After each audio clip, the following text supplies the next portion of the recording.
अस्सलाम वालेकुम एवरीवन। उम्मीद है कि आप सब खैरियत से होंगे।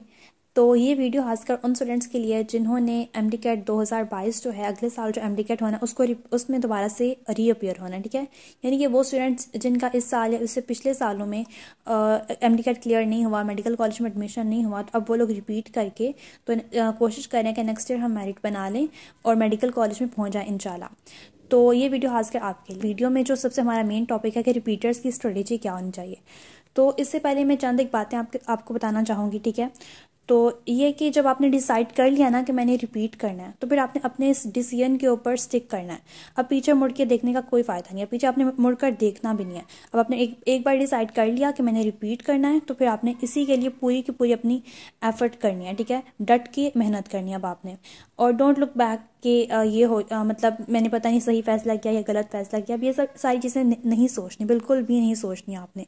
और एक जुमला जो है ना उसको आपने अपने माइंड में फिट कर लें कि अब मैंने इतनी मेहनत करनी है जितनी मैंने पहले कभी भी नहीं की। ठीक है, I am gonna work harder than I ever did.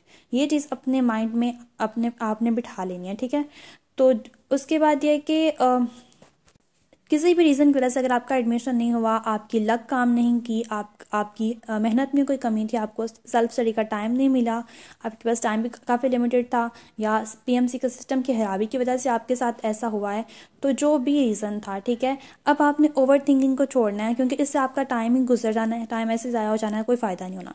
तो अब आपने आगे का सोचना है कि अब नेक्स्ट आपने जो आपका आने वाला साल है, रिपीट ईयर होगा, जो आपकी ज़िंदगी का एक बहुत अहम साल है, उसमें आपने किस तरह से क्या क्या करना है। ठीक है, तो उसके ऊपर फोकस करें।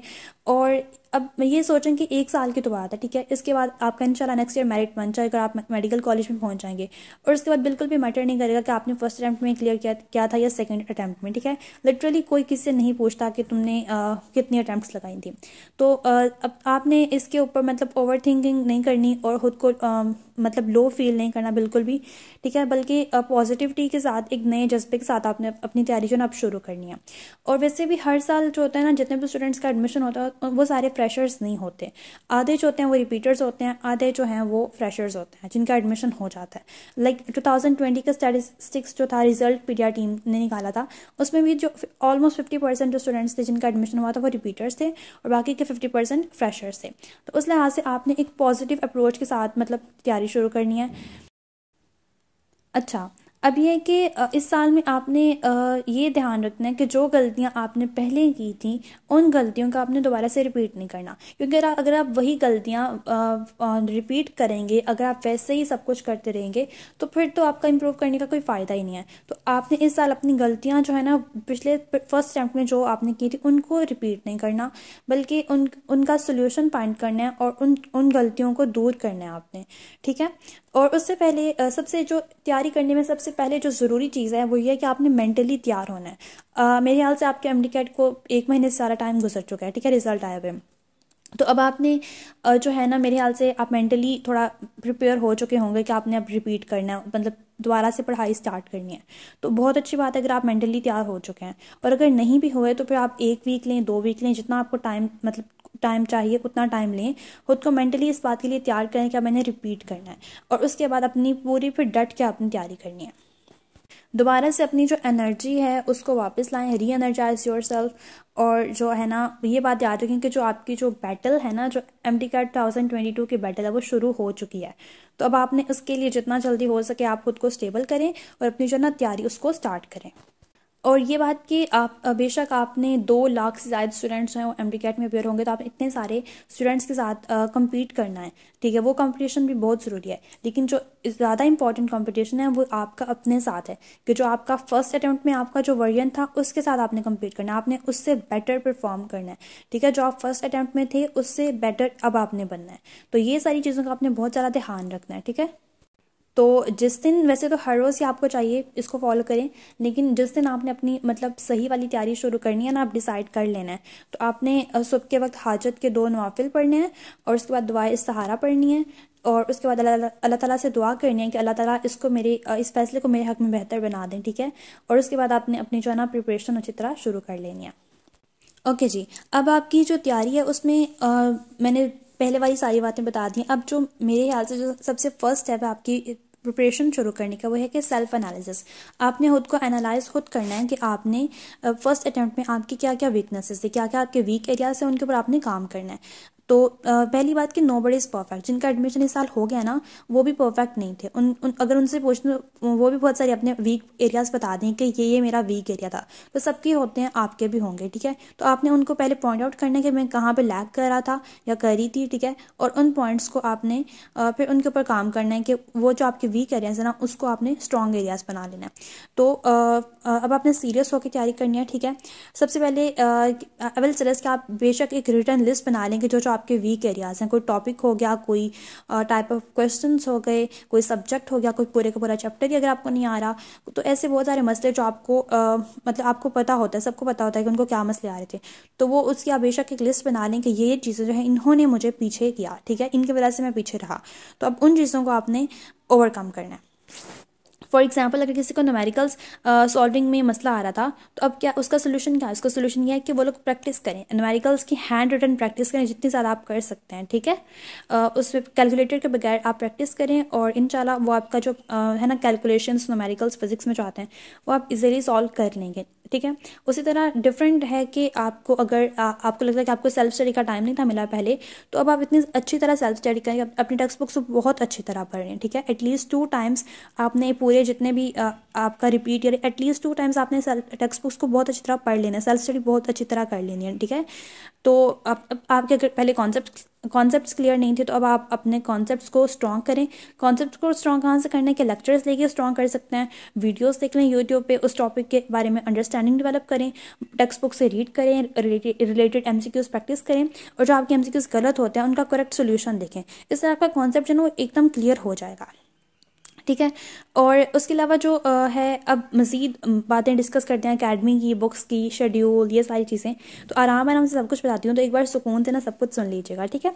अब ये कि आपने एकेडमी ज्वाइन करनी है या नहीं करनी। तो आई विल टेल यू कि आप जो है ना अपने लिहाज से देखें। ये नहीं कि मेरा वो दोस्त या मेरी वो दोस्त ज्वाइन कर रही है, वो ये कर रही है तो मैंने भी यही करना है, ऐसा नहीं करना। आपने अपने लिहाज से देखना है कि आपको क्या चीज़ सूट करती है अपने कंफर्ट के लिहाज से, और फिर उसको फॉलो करना है। फॉर एग्जाम्पल, अगर किसी को ऐसा लगता है कि उसको रिपीटर सेशन ज्वाइन कर लेना चाहिए, तो फिर वो डेफिनेटली कर लें। रिपीटर सेशन से मुराद मेरी ये है कि अभी जो अकेडमीज़ हैं, ये जैसे स्टेप है, किप्स है, इनके अभी शायद दिसंबर में ही इनके सेशन शुरू हो जाते हैं, खासकर रिपीटर स्टूडेंट्स के लिए, ठीक है। तो अब अगर कोई वो ज्वाइन करना चाह रहा है तो कर लें। हज़ारों लोग करते हैं और बहुत से लोगों के लिए फ़ायदेमंद भी होते हैं। तो लेकिन अगर आपको ऐसा लगता है कि आपको एकेडमी ज्वाइन नहीं करनी, आपको सेल्फ स्टडी करनी है, घर में बैठ के खुद किताबों से खुद पढ़ना है, तो फिर आप सेल्फ स्टडी कर लें, ठीक है, फिलहाल। तो ऐसा भी हो सकता है, बहुत से बच्चे ऐसे करते हैं कि वो पहले सेल्फ स्टडी कर लेते हैं और एंड वाले महीनों में जाकर अकेडमीज ज्वाइन करते हैं, ठीक है। तो आपने इसमें कंफ्यूज नहीं होना। जो आपको बेहतर लगता है ना कि आपके लिए कि ये मेरे लिए ठीक है, बस उसी को फॉलो कर लेना है। और इधर उधर नहीं देखना कि वो ये कर रही है या वो ये कर रहा है। अपने मतलब फ्रेंड्स वगैरह को नहीं देखना, उनके साथ कंपेयर नहीं करना। अपने कंफर्ट के लिहाज से आपको जो चीज़ सूट करती है उसको फॉलो करना, because every person is different. हर किसी की तैयारी का लेवल डिफरेंट होता है, हर किसी के weak areas, strong areas different होते हैं। अच्छा, अगर आप एकेडमी ज्वाइन करने का आपने डिसाइड कर लिया कि अभी आपने रिपीटर सेशन ज्वाइन करना है, तो उसमें फिजिकल भी होता है, ऑनलाइन भी है, ठीक है। तो आई विल सजेस्ट कि आप फिजिकल ज्वाइन कर लें। फिजिकल में होता है कि फॉर एग्जांपल आप घर में बैठ के, बहुत से बच्चे होते हैं घर में बैठ के उनको वो स्ट्रेस होने लग पड़ता है, एंजाइटी होती है, उनको डिप्रेशन होने लग पड़ता है, ठीक है। तो उसमें अगर आप रोज़ाना डेली फिजिकली एकेडमी जा रहे हैं, डिफरेंट स्टूडेंट से मुलाकात कर रहे हैं, मिल रहे हैं, तो आपका वो जो है ना, आपका स्ट्रेस जो है वो थोड़ा कम हो जाएगा, ठीक है। लेकिन अगर आपको वहाँ पर जाकर, ऐसे बच्चे होंगे जिनको वहाँ पर जाकर और ज़्यादा स्ट्रेस होता होगा, ठीक है, तो फिर वो अगर उनको घर में ज़्यादा कंफर्टेबल लग रहा है तो वो ऑनलाइन सेशन वगैरह ज्वाइन कर सकते हैं। तो उसमें घर में बैठ के भी आप तैयारी कर सकते हैं, मतलब एकेडमी को ऑनलाइन एकेडमी ज्वाइन करके।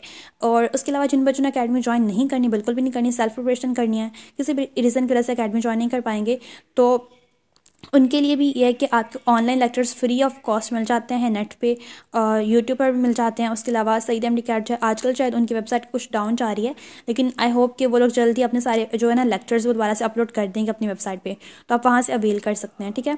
और उसके अलावा नेक्स्ट वीक में इंशाल्लाह एक दो कुछ टॉपर्स की वीडियोज़ भी आ रही हैं जिन्होंने सेल्फ स्टडी की थी, और फिर वो आपको मज़ीद गाइड करेंगे कि उन्होंने क्या क्या स्ट्रेटजीज मतलब अप्लाई की और किस तरह उन्होंने सेल्फ स्टडी करके भी मेरिट सिक्योर कर लिया, ठीक है।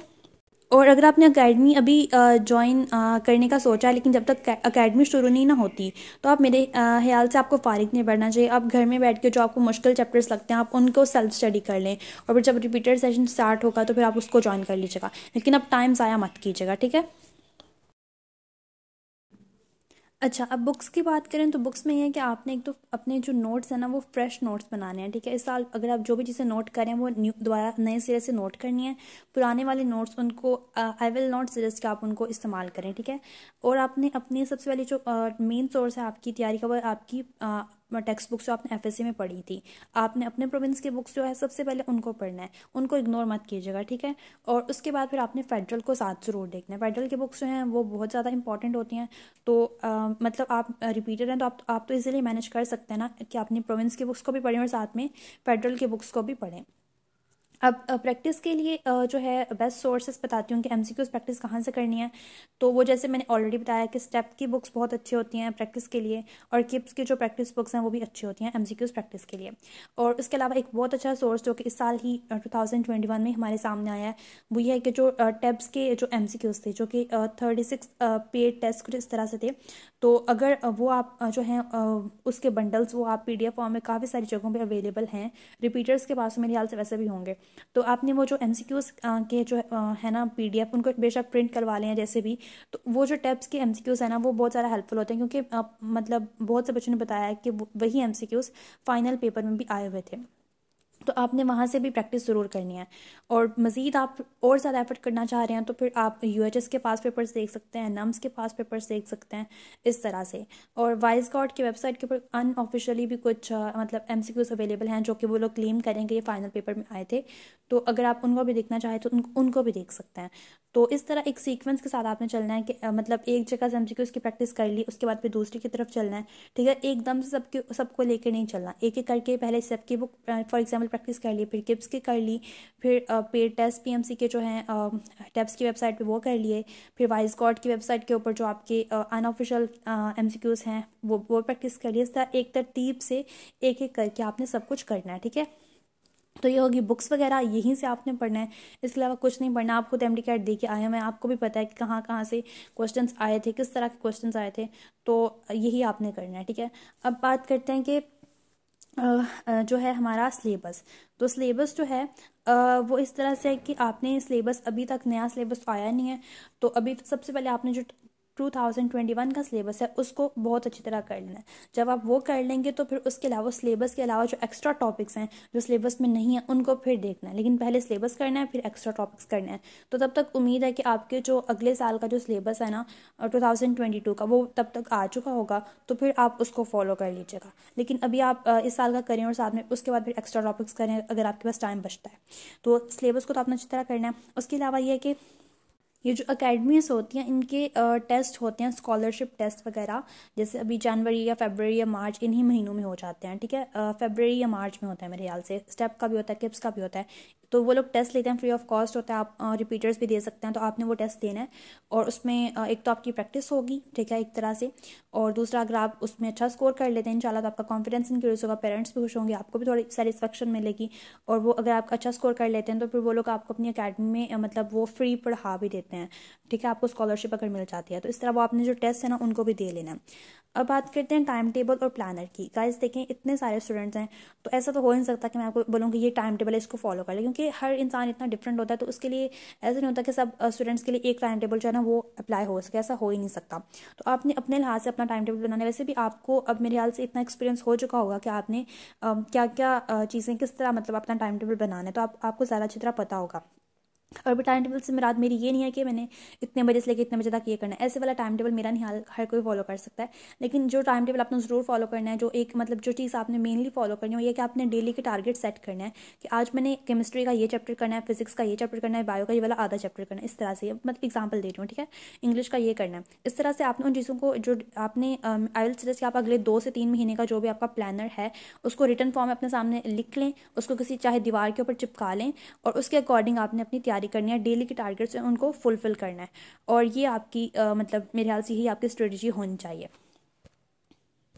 और ये कि सारे सब्जेक्ट्स को साथ साथ लेके चलें, ठीक है। एक दिन में एटलीस्ट 2 to 3 सब्जेक्ट ज़रूर पढ़ लें, ठीक है। इस तरह से कोशिश करेंगे चारों को साथ साथ लेकर चलें, ठीक है। थोड़ा कम कर लें लेकिन साथ साथ लेकर चलेंगे तो आपके लिए अच्छा रहेगा। और उसके अलावा ये कि अब वीकेंड्स पे आप थोड़ा मतलब कम रखें अपना टारगेट, कि मैंने वीकेंड्स को थोड़ा रिलैक्स करने के लिए टाइम रखें। और डेली टाइम में अगर आपको दरम्यान में थोड़े थोड़े ब्रेक्स दें खुद को, ठीक है।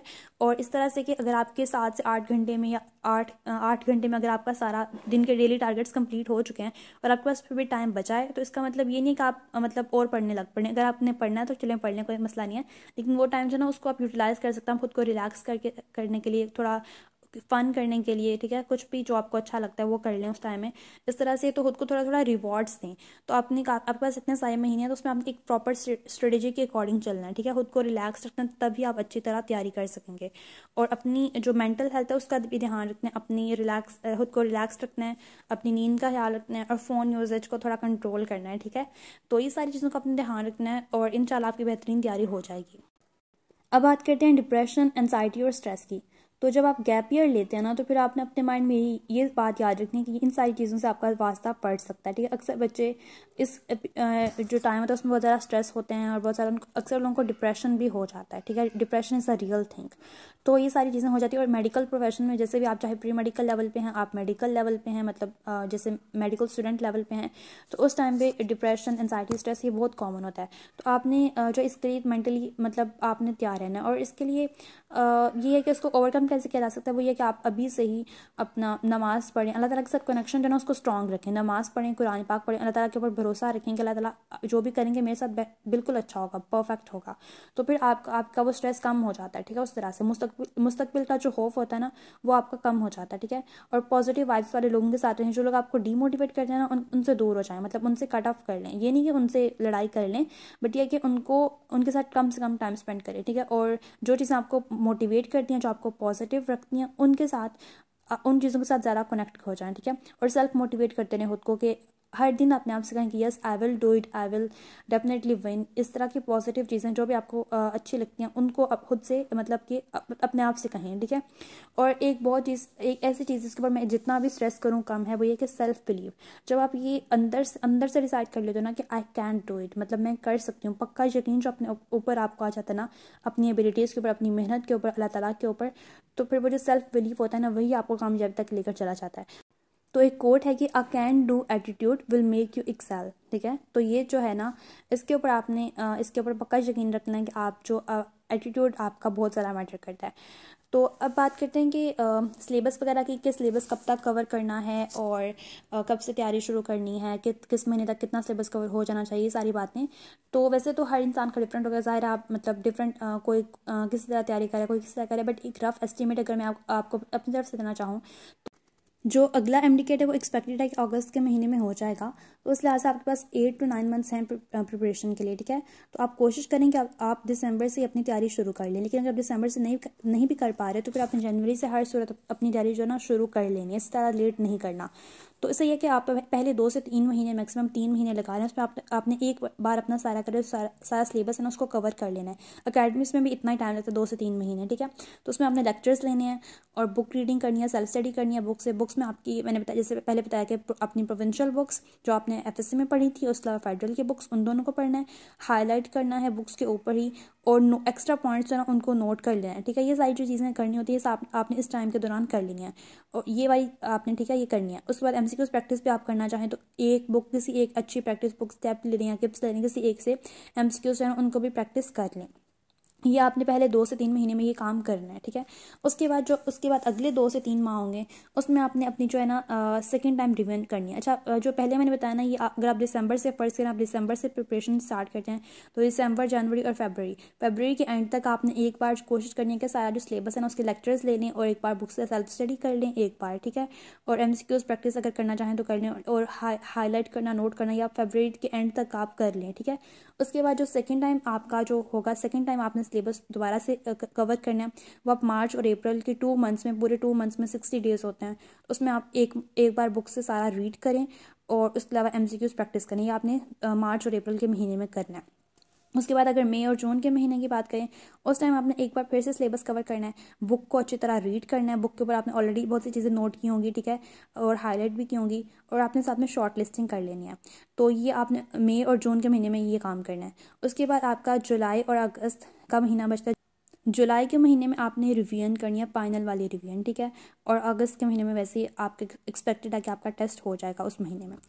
तो आई थिंक ये अगले 8 से 9 महीने का मैंने आपको सारा टारगेट्स दे दिए हैं। अब आपकी मर्ज़ी है कि आप इसको फॉलो करें या नहीं करें, बट ये मेरी तरफ से मतलब मैं सजेस्ट कर रही हूँ कि आप इसको इसी तरह लेकर चलें, तो इंशाल्लाह आपका 3 से 4 बार जो ना आप सिलेबस को गो थ्रू कर लेंगे। और एंड पर आपने फिर FLPs करने होते हैं, फुल लेंथ पेपर्स देने होते हैं, और इस तरह से फिर आपकी तैयारी बहुत बहुत अच्छी हो जाएगी इंशाल्लाह ताला। और इसके अलावा जितने कुछ एक्स्ट्रा टेस्ट होते हैं, जैसे कि इंजीनियरिंग का ECAT होता है, उसमें आप अपेयर हो जाएं, और उसके अलावा जो है नस्ट के NET वाले टेस्ट होते हैं उसमें अपेयर हो जाएं। जितने और टेस्ट एनाम्स MDCAT में अपेयर हों, ज़्यादा से ज़्यादा टेस्ट हैं, ताकि आपको एक्सपीरियंस ज़्यादा हो, आपकी तैयारी के ऊपर आपको कॉन्फिडेंस ज़्यादा आए। और अगर आपका अल्लाह ना करे, अगर आपका नेक्स्ट ईयर मतलब कहीं से आपका थोड़ा मिस हो जाता है, तो आपके पास फिर भी कोई और ऑप्शन हो कि आप किसी और यूनिवर्सिटी, अच्छी यूनिवर्सिटी में जा सकते हैं। तो ये सारी चीज़ें थी। और एक एंड पे आप सबके लिए सरप्राइज़, एक छोटा सा सरप्राइज है मेरी तरफ से, वो ये कि नेक्स्ट हमारे जो दिसंबर का महीना है, उसमें जो टॉप स्टूडेंट्स हैं MDCAT 2021 के, उनकी जो स्ट्रेटजीज़, उनके टिप्स, उनके टिप्स एंड ट्रिक्स, वो सब कुछ आपके साथ शेयर किया जाएगा वीडियोस में इंशाल्लाह। और ये बात ये कि उन स्टूडेंट्स, ऐसा नहीं है कि वो स्टूडेंट्स कैसे उनके नंबर आ गए हैं, ठीक है, या जैसे अक्सर लोग कहते हैं कि पैसे देके नंबर आ गए हैं, ऐसी बात बिल्कुल भी नहीं है। क्योंकि उनमें से अक्सर स्टूडेंट्स को मैं पर्सनली जानती हूँ, मैंने खुद उनको देखा है स्ट्रगल करते हुए, हार्ड वर्क करते हुए। तो डेफिनेटली उनकी जो उनकी स्ट्रेटजीज़, उनकी जो गाइडलाइंस होंगी, वो आप सबके लिए बहुत ज़्यादा हेल्पफुल होंगी। तो वो जो वीडियोस हैं उनको भी आप ज़रूर देखें, उससे भी फ़ायदा उठाएं, और मतलब शेयर करें दूसरों के साथ, ताकि ज़्यादा से ज़्यादा लोगों का इससे फ़ायदा हो जाए। तो डेट वाज ऑल